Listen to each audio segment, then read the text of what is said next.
We'll talk about that. It's quite poor.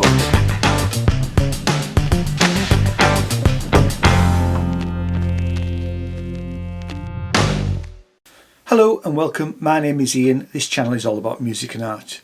And this is where we talk about music and art. And in this video, I'm going to look back at what's happening regarding music streaming in the UK. And over the last couple of months, the UK government's Digital Culture, Media and Sports Committee have been looking into the way that streaming platforms and large record companies manage payments to songwriters, musicians and performers. And on the 15th of October 2020, Parliament published a news article stating that this particular committee would inquire into the impact of streaming on the future of the music industry. The article stated that the inquiry will consider whether the government should take action to protect the industry from piracy in the wake of steps taken by the EU on copyright and intellectual property rights. I knew that some high-profile musicians were giving evidence to this committee, and the first of these meetings was on the 24th of November and another meeting on the 8th of December. Now these meetings were long, lasting over 3 hours each. So what I've done is I've edited them down into shorter videos, and I have put direct links to the questions in the description down below, which will make it easier for you if you want to look at a specific question and not watch the whole thing. And it's worth providing a background to the witnesses giving evidence to these sessions. And in the first session we had Tom Gray, who is the founder of the Broken Record campaign, which is an artist-led movement on Twitter using the hashtag Broken Records, and highlights the low per stream royalties and has gained significant engagement from musicians, music fans and the media. And it highlights the discussion within the industry about the problems that streaming royalty distribution and how it could be addressed. And in his day job, he's the vocalist, guitarist and songwriter for the band Gomez. We also had Colin Young, who is a streaming auditor and accountant from his own company, CC Young & Co., where he specialises by acting for clients in the music and the entertainment sector. And lastly, in this first session, we had Tom Frederikse, who is a partner in Clinton Solicitors and is dual qualified as a UK solicitor and a New York attorney. And Tom is recognised as a leading practitioner in digital media and technology related matters, who works on a wide range of commercial and media matters. He regularly deals with IP issues including copyright, trademark, brand protection, rights, licensing, data protection and information security. All of the sessions were chaired by Julian Knight, and the complete list of committee members and the relevant links are in the description down below. Now this recording is made in agreement with the UK Parliament Terms and Conditions, which state that I cannot alter the video or the audio of the recording in any way. I can't use this material for satire or use it on websites or social media platforms that promote, encourage and facilitate illegal activity and encourage hatred and antisocial behaviour. So here is part 4 of session 1 from the 24th of November 2020 into the economics of music streaming.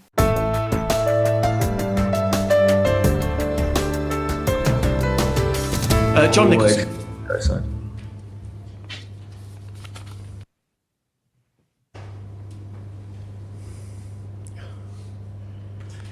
Unmute. Thank you very much indeed, Chair. I think all of us have heard some astonishing revelations in the course of this hearing, and one that really stood out for me, Tom, was when you said that artists are still in the streaming era being charged 10% for broken records. I mean, you have to pinch yourself when you hear stuff like that. And I don't think that most punters, most music consumers have any idea about that. I certainly didn't. And I think most folk who listen to music want the artists to get a decent deal. I think that's, as my colleague Julie said, I think folk want folk that they listen to and enjoy to be paid decently. Would user-centric models help distribute revenue from streaming more fairly?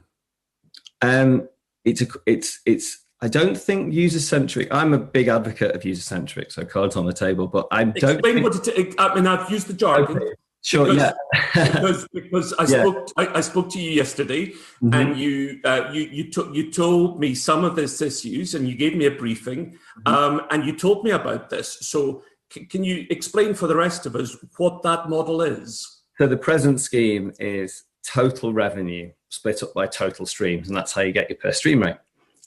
Whereas in a user-centric model, what happens is they take just your personal subscription and divide it up amongst whatever you listen to, just by what you listen to. So if that £7 that's presently going to music, if you listen to one song, that song gets £7.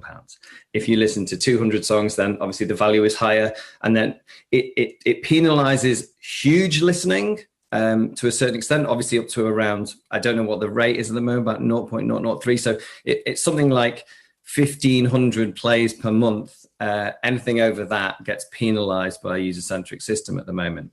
But certainly some high usage appears to be private sorts of cafes and restaurants using Spotify to listen to music. But anyway, I'm getting a little bit on a... But I mean, can we focus on that? Am I right that under the existing system, a wealthy artist, a top-tier artist, as you described them, will get money from one of the streaming services that you use when you use it, even if you haven't listened to that artist? Oh yeah, all of our money is going to Drake and Taylor Swift and Ed Sheeran. Absolutely. So if I'm not listening to Drake, I'm still paying for Drake. Oh, you're listening to something much more obscure.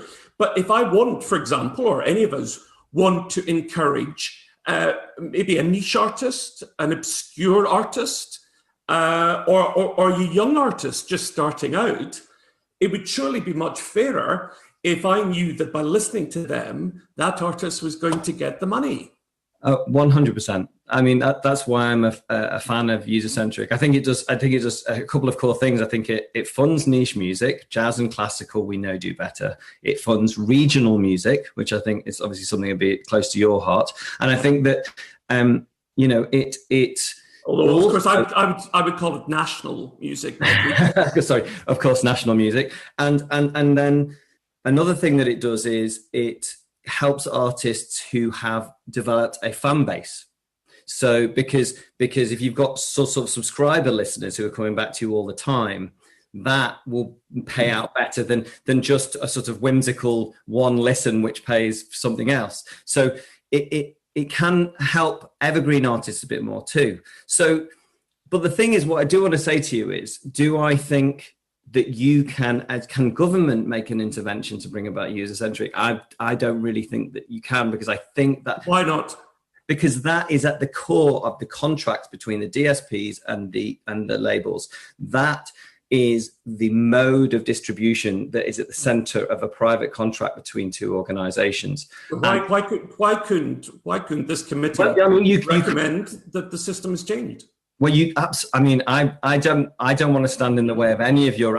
I don't want to be prescriptive at all. But the biggest problem for me, is remuneration, and I don't want to let that one fall down the list, or let you sort of get go down a cul-de-sac trying to fix something that I know the French government have looked at user-centric. Deezer are very, very interested in employing this and have been trying. Hopefully, I'm not sure, Louis Alexis Gemini, who's the chief executive of Deezer in France, hopefully he'll appear in front of you to talk about this, so you can talk to him about it and why he's not been able to get user-centric off the ground. And don't be surprised if he doesn't tell you that it's because one of the major labels won't let him. But the French government have investigated in it. I think they concluded that they couldn't intervene in a private contract between the DSPs and the labels. Okay, very, very interesting. I should perhaps at this point make clear, when I talk about national music, that I don't spend all my time listening to Highland Cathedral on the pipes at home. Can we move on a wee bit and talk about the knock-on effect from live music onto music that's streamed? So the live music industry contributes more than 1 billion annually to the economy. And we know the way it works. People will get to hear a band live, and then they'll often go home and they'll then stream that music. And EU nationals are vital as a part of that picture. What effect will Brexit have on the industry? Any upsides at all? I would like to add, when I observe my practice, so as a firm of chartered accountants, and that grew during when through Europe. I would say my practice grew by 25% as a consequence of touring bands going to Europe. You have some of the most wonderful festivals in those summer months. So under a model previously where we would perhaps do 2, maybe 3, if you were lucky, festivals in the UK, when we entered Europe, you can now do 9 to 12 festivals in Europe. It's totally transformed the livelihood of the band. So a musician, his revenue, 70% will be from live performance, and the cream is to be had in the summer festival season. It's pure profit. And Europe has totally transformed that. So any obstacles is bad for live touring in Europe. So whether it's going to be visas or whatever it is, that's going to be bad. Okay, so that's very clear. So Brexit is going to be bad for the industry, in your view. And we know that 750,000 music tourists visit the UK every single year. So it's going to affect not just the freedom of movement for the bands themselves, but also, in addition, the freedom of movement for folk who want to come from the European Union to listen. There aren't any creative passports envisaged, are there, by the UK government thus far? No, not to the best of my knowledge. Obviously, the Musicians Union have been asking for one for a long time. What do ministers say when you ask for it? I'm not sure how much of a priority it is at the moment. Obviously, I think we all are aware of all of the difficulties that are happening in the world at the moment, and the bandwidth for dealing with something, although enormously important to our sector, has not necessarily been something that has been prioritized by government, I'm sad to say. You know, I performed across Europe for 20 years, and to go into Switzerland, you had to fill in a thing called a carnet. And it cost several £100s, and you had to itemize every single piece of equipment and merchandise that you were carrying with you. And obviously, if we enter into a situation where we need to produce carnets for every single country that we're going into, it will absolutely prevent, especially as things stand, is that going to be the situation following Brexit at the end of the transition period on January the 1st? Yeah, unless something changes, it's pretty devastating. So we're just talking about a matter of weeks before this system kicks in with all the devastating consequences that you so fear. I really hope it doesn't come to that. I mean, I've got my toes crossed that doesn't happen. It's not enough to cross your toes. I'm well aware of that. If there's no preparations for this, and goodness knows you three would know if there was, we're heading for a cliff edge. Absolutely, yeah.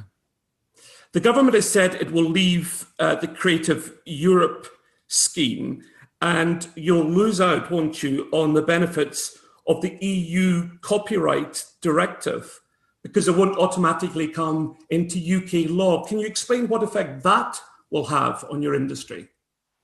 Well, I mean, what's clear is if we don't get it and European creators do get it, they will be enjoying a huge economic benefit, which UK creators won't be enjoying. Tell us specifically, because lots of people don't know about this detail, tell us specifically what that will mean for you as artists. What is it, and what will the loss of it entail? It's the ability to make rent. It's hard enough being an artist. Obviously, I gave you a lot of data earlier on about how generally low paid the sector is. And, You know, if you can move YouTube, which is a huge, I mean, if we talk 50% of the world's music is getting played through YouTube. If we can increase the dividend by 10%, 20%, 50% from YouTube, or bring it in line with Spotify, which would be 10 times the value, that is, you know, that's an enormous amount of money in that for what are basically not high paid people. Okay. Colin, could I ask you to come in on this as well? From a business perspective, what effect do you think that it will have if, when we leave the Creative Europe scheme, we lose the benefits of the EU Copyright Directive? Well, for me, one thing I would emphasize is YouTube and the importance of that and its growth and the number of transactions that I observe. Admittedly, the royalties are modest at the moment, but this is what, you know, this is a real concern for me. So, how it's going to unravel if we do leave, and the benefits we've had, because when I looked at the EU directives, when we were looking, for example, when I was looking at equitable remuneration and the right to authorize, prohibit, there was some really great thoughts, great thinking that you find in those EU directives. For me, it is concern. I think it will be a retrograde step. I don't know what the consequences will be financially. I don't, but I just know that having looked at those directives and seeing what the thought is and what they're trying to do and support the creative and how the money's be distributed when it identifies the performer and the phonogram producer and how it, and looking at that and the rights it gives and the equitable remuneration it gives, and that it should be unwaivable. Those component parts, I see as fundamental, and for us to move away from that. And a final question: has anybody from the UK government, as far as you know, been in touch with you or people that you know in the industry, senior figures in the industry, to talk about this? No. Okay, back to you, Chair. John, and that concludes our first panel. Thank you, Tom Frederikse, Tom Gray and Colin Young for your evidence today. We'll take a short adjournment now for 5 minutes. We set up our second panel. Order, order. Thank you. So thanks very much for watching. In the next video, we'll start to cover the session 2, which will be available in the next few days. The witnesses for that meeting are Guy Garvey, singer and songwriter from Elbow, who is also a BBC 6 music presenter, Ed O'Brien, guitarist, songwriter, singer and musician from Radiohead, and Nadine Shah, who is a solo singer, songwriter, musician. So take care, and I'll see you next time. Thank you. Bye-bye.